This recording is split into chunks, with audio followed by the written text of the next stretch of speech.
आता isakal.com आहे देशातील नंबर 1 ची मराठी न्यूज वेबसाईट। प्रत्येक अपडेटसाठी isakal.com ला नक्की भेट द्या। आपण सत्तेवर नाही आहात, एक कोंडी करण्याचा राजकीय दृष्ट्या आपला प्रयत्न होतो आहे म्हटलं तर जो ब्रँड आहे ठाकरेंचा शिवसेना, तोही त्या अर्थानं लौकिक अर्थानं आपल्याकडे नाही, आपलं चिन्ह आपल्याकडे नाही।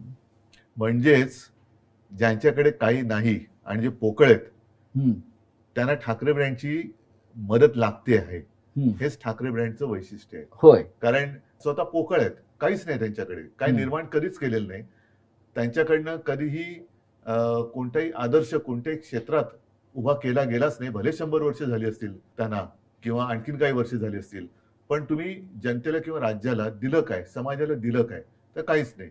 मग ही ब्रँडची चोराचोरी करून आपणच त्यांचे कसे भक्त आहोत हे ठासवून स्वतःचं महत्व वाढवण्याचा त्यांचा केविलवाणा प्रयत्न सुरू आहे, पण लोक त्याला आता भुलणार नाहीत।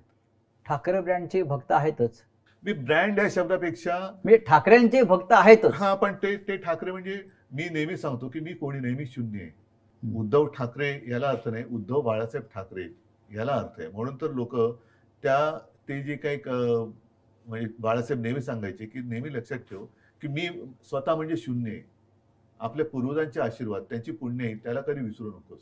आम्ही आहोत ते त्यांच्या पुण्यामुळे आहोत, आम्ही शून्य आहोत। गेले काही दिवस सातत्यानं माझ्या मनात एक प्रश्न असा येतो, जसं मगाशी म्हटलं की पक्ष नाही, चिन्ह नाही, तरी फक्त या ठाकरे या नावावर तुमचा संघर्ष सुरू आहे।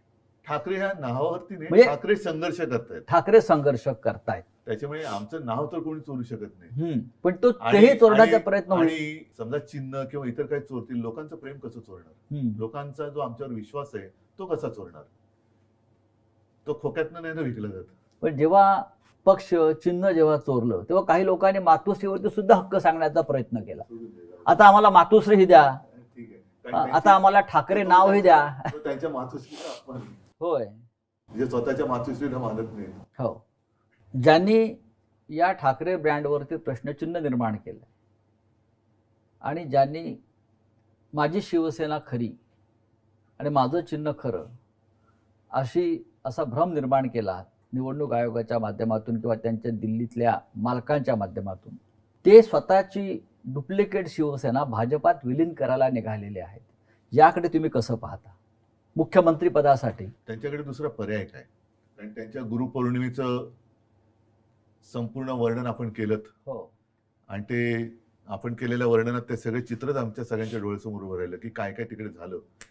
तर असे जे असतात त्यांना माहिती परावलंबीच असतात।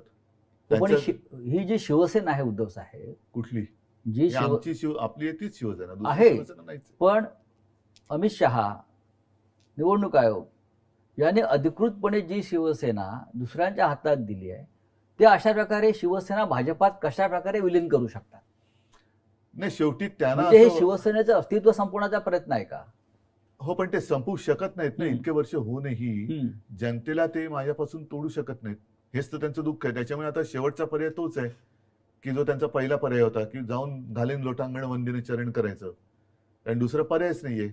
किती काही चोराचोरी, बघा एक गोष्ट सांगतो, मी हे मागे जाहीर सभेत बोललेलं आहे, कदाचित शिवसेनेचं निवडणूक चिन्ह हे निवडणूक आयोग दुसऱ्याला देऊ शकेल किंवा ते गोठवू शकेल, खरं गोठवायला पाहिजे जर असा वाद असेल, पण शिवसेना नाव ते दुसऱ्याला देऊ शकत नाही, तो अधिकारच नाही निवडणूक आयोगाला। कारण ते शिवसेना हे नाव माझ्या आजोबाने आणि माझ्या वडिलांनी दिलेलं आहे।